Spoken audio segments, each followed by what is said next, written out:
Hello everyone, आप सभी को हैप्पी दशहरा। तो बस हम लोग रेडी हो चुके हैं। बैग वैग हमने ले लिया है, पानी की बोतल, दूध की बोतल, सब कुछ हमने ले लिया है। यशु बिल्कुल रेडी है और अब बिल्कुल सही है, पॉटी इसकी सही हो चुकी है। तो हम लोग जा रहे हैं आज मेला देखने, दशहरा का। कौन कौन मेला देखने जाता है तो हमें अंदर जाना होता है कैंट के, इसलिए वहाँ भीड़ थोड़ी कम होती है।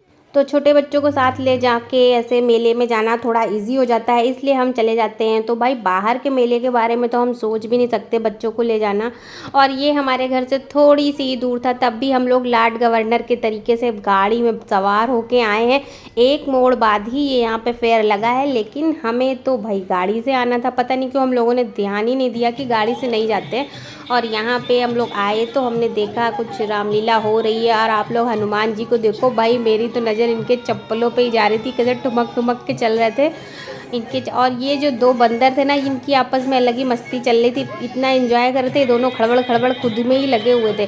और हनुमान जी का गेटअप भाई बहुत अच्छा बनाया था, जो भी हनुमान जी बना था वो बहुत ही ज़्यादा सूट कर रहा था, बहुत ही अच्छा बना हुआ था। यही सब हो रहा था यहाँ पे। और अपना पास से देखने में तो डर भी लग रहा था इनको, भाई बच्चे भाग रहे थे, थोड़े थोड़े से डर रहे थे। और इनके तो जो चप्पल थे, जो इनके शूज़ बूट जो भी कह लो, इतने ऊंचे ऊंचे थे कि ये उसी में ऐसे ऐसे संभल संभल के चल रहे थे। मुझे तो देख के लग रहा था कि कहीं ये गिर ही ना जाए, तो हनुमान जी का तो यहीं पे ही पोपट हो जाएगा। लेकिन भाई सब कुछ अच्छे से हो गया। इनको तो प्रैक्टिस होगी ना, ये तो इनका तो रोज़ का काम है। तो बस ये देखो भाई। लेकिन हाँ, हनुमान जी मुझे मतलब बहुत पसंद आए बहुत ही सही, अच्छे से तैयार हुए थे। क्योंकि कहीं कहीं पे हनुमान जी बनते हैं वो थोड़ा अच्छे नहीं लगते हैं, पर हाँ इनका गेटअप था जो भी था ये काफ़ी अच्छा था, सही था। और ये काफ़ी अच्छे से कर रहे थे। और मुझे ये समझ में नहीं आ रहा था इन्होंने पूंछ में वाइट वाइट क्या क्यों बांध रखा है। लंका दहन करने जाएंगे क्या? ये तो लंका तो बनाई ही नहीं हम लोगों ने।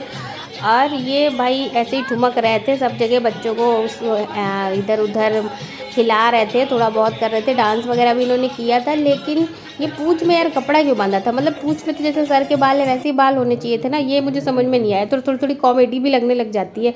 फिर उसके बाद हम आ गए थोड़ा बहुत वहाँ से देख के कि चलो पेट पूजा कर ली जाए, अभी भीड़ कम है, नहीं तो बाद में तो भाई साहब।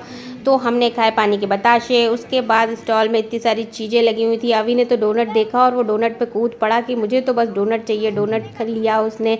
हम लोगों ने और भी चीज़ें ली, पिज़्ज़ा वगैरह यहाँ पे सब कुछ था, और पैक करके ले जाने के लिए भी था। तो बहुत ही मज़ा आ गई हम लोगों को। तो फिर हमने सोचा भैया खा लेते फटाफट से पेट पूजा करने के बाद। फिर हमने सोचा अब देख लेते हैं चल के क्या हो रहा है। तो अब यहाँ पे ये डांस वगैरह हो रहा था, रामलीला जिसे कहते हैं वो हो रहा था। उसके बाद शिव जी ने अपना रौद्र अवतार दिखाना शुरू किया, तांडव करना शुरू किया। तो भैया शिव जी के तांडव से हम लोग थोड़ा डर गए, क्योंकि ये बहुत तेज़ तेज़ तांडव कर रहे थे। फिर हमने सोचा भैया थोड़ी देर देखते हैं, फिर उसके बाद यहाँ से निकल लेते हैं। तो इनके बाल देख रहे हो आप लोग शिव जी से भी लंबे बाल हैं शिव जी के, भाई साहब क्या कहें। और एक लड़का ये बगल में खड़े होकर क्यों खड़ा है? ये शिव जी का डमरू पकड़ने के लिए खड़ा था। ये जब जब शिव जी को डमरू चाहिए था तब ये दे देता था, उसके अलावा ये खड़ा हो जाता था।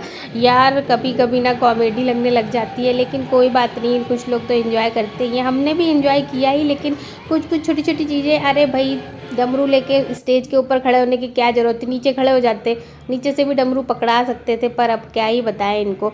और ये यहाँ पे पूरा झूले वगैरह लगे हुए थे बच्चों के, पूरी स्टॉल्स वगैरह लगी थी। भीड़ अभी कम दिख रही है, क्योंकि सारे लोग बैठ के फंक्शन जो वहाँ पे रामलीला और जो भी कुछ हो रहा था उसे एंजॉय कर रहे थे। काफ़ी चीज़ें हो रही थी, फायर शो वगैरह भी था, मगर हम लोग थोड़ा सा देखते थे, फिर हम लोग इधर उधर टहलने लग रहे थे कि खा पी लेते। तो ये भाई यहाँ पे काफ़ी बड़ा सा। और यशु कह रहा था मुझे इसमें मिक्की माउस में जाना है। तो भाई यशु इतने हाथ भर के हैं, ये मिक्की माउस में कैसे जा सकते हैं? इनकी तो चटनी बन जाएगी। लेकिन इन्हें जाना था, ये उंगली दिखा दिखा के कह रहे थे मुझे उसमें जाना है, उसमें जाना है। तो मैं इन्हें बहला रही थी कि भाई अभी छोटे हो, अभी इन झूले लायक तुम नहीं हो।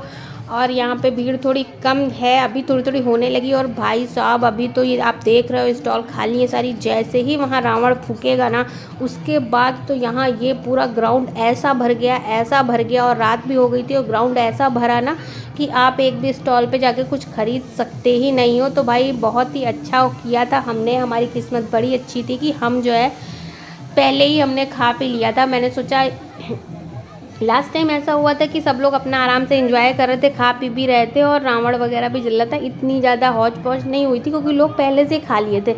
इस बार क्या था ना कि लोग प्रॉपर चेयर्स पे बैठे हुए थे भाई, मतलब कि जब ये रावण दहन हो जाएगा उसके बाद ही हम नाश्ता करने जाएंगे, तो इसलिए रावण के पहले बिल्कुल खाली थे सारे स्टॉल। जैसे ही रावण दगा है भाई स्टॉल, मतलब आपको ना पानी की एक बोतल तक लेना इतना मुश्किल हो रहा था। चेयर्स नहीं थी कि आप बैठ के खाओगे कहाँ पे। भैया हम तो सेफ साइड थे, हमने तो पहले ही खा लिया था आराम से उजाले उजाले में। और बाद में हमने छोले भटूरे खाए थे तो बहुत ही स्ट्रगल से मिले थे। और पंजाब का कहते हैं कि छोला भटूरा फेमस डिश है, मगर मज़ा नहीं आई भाई। हमारा छोला भटूरा तो हमारे लखनऊ में और यूपी में ही अच्छा मिलता है, जो ये एक एक प्लेट भर के भरे भरे भटूरे मिलते हैं भाई साहब, मज़ा जाती है। और यहाँ पे भी कुछ अभी चल रहा है और ये रावण इतनी देर से इंतज़ार कर रहा है कि भाई मुझे भी पूछ लो, मुझे भी फूंक दो। और भाई रावण को तो कोई पूछ ही नहीं रहा है। कोई बात नहीं, अभी हम लोग एंजॉय कर लेते हैं, रावण का भी नंबर आएगा। बेटा कब तक खैर मनाओगे, अभी तुम्हें भी अब जलाया जाएगा बेटा, रुके रहो जब तक तुम्हारी ज़िंदगी है। और यहाँ पे थोड़ी से फायर वर्क शुरू हो चुके थे। रावण बैठ के इंतज़ार कर रहा था कि अभी इसी तरीके से मेरा भी बैंड बजाया जाएगा, तो मैं रुक जाता हूँ। जैसे कर्म मैंने किए हैं तो मैं इसी लायक हूँ, तो मुझे अब मेरा बैंड बजवाने के लिए मुझे खड़े ही होना पड़ेगा। लेकिन मुझे ये समझ में नहीं आता कि एक बार तो ये रावण जल चुका है, इसी को हम लोग बार बार जलाते रहते हैं, जलाते रहते हैं, जलाते रहते हैं, जलाते रहते हैं। कितनी बार जलाएंगे भाई। और ये आप लोग देख रहे हो सुंदर सुंदर फायरवर्क शुरू हो गए हैं और यशु ने बहुत इन्जॉय किए। और इसी बीच में यशु की नज़र पड़ गई थी भाई, एक बच्ची कुल्फ़ी खा रही थी उस पर, और यशु ने तो आफत कर दी, अब तो मुझे कुल्फ़ी चाहिए, जबकि वो पॉपकॉर्न खा रहा था। लेकिन फिर उसे हम लोग फटाफट से गए भाई कुल्फ़ी उल्फ़ी दिलाए कि ये चुपचाप से बैठे, और हम लोगों ने ये सब इन्जॉय किया। यशु ने तो अब इस बार वो समझने वाला हुआ है कि वो फायरवर्क्स देखेगा और इन्जॉय करेगा, तो वो देख रहा था, इन्जॉय कर रहा था। अब इस बार दिवाली में हम उसे फायरवर्क्स बहुत दिखाएंगे ताकि उसे भी देख देख के मज़ा आए।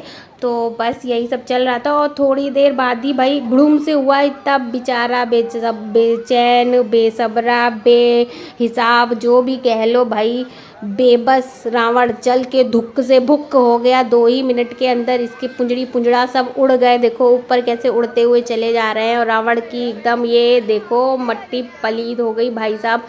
तो इस रावण का तो बैंड बज चुका है, लेकिन जो और सारे रावण जो आज के टाइम में पैदा हो रहे हैं उस टाइम के रावण को हर बार हम जलाते हैं, हर बार हम जलाते हैं, लेकिन अभी इस रावण को जलाने के बाद इसको क्यों जलाया जाता है, इसको क्यों जला के हम क्या हमें सीख मिलती है, उसे हम लोग नज़रअंदाज कर देते हैं। एक फेस्टिवल के तरीके से रावण जला के एंजॉय कर लेते हैं, मेला देख लेते हैं, झूले झूल लेते हैं। लेकिन रावण जलाने का मकसद क्या है कि जो सारे अभी भी जो बुराइयां हैं उनका अंत हो। हम अपने अंदर के रावण को, जो आजकल के नए नए रावण हो रहे हैं दुनिया में, उनका कौन अंत करेगा और कब अंत करेगा। हम जाके खुद तो रावण जलाते हैं, लेकिन अपने अंदर के रावण को खोज के उस बुराई को ख़त्म नहीं करने जाते भाई। वो रावण गया, उस टाइम का रावण तो इस टाइम के रावण से लाख गुना अच्छा था। वैसे कोई बात नहीं, मिलते हैं आपसे नेक्स्ट ब्लॉग में।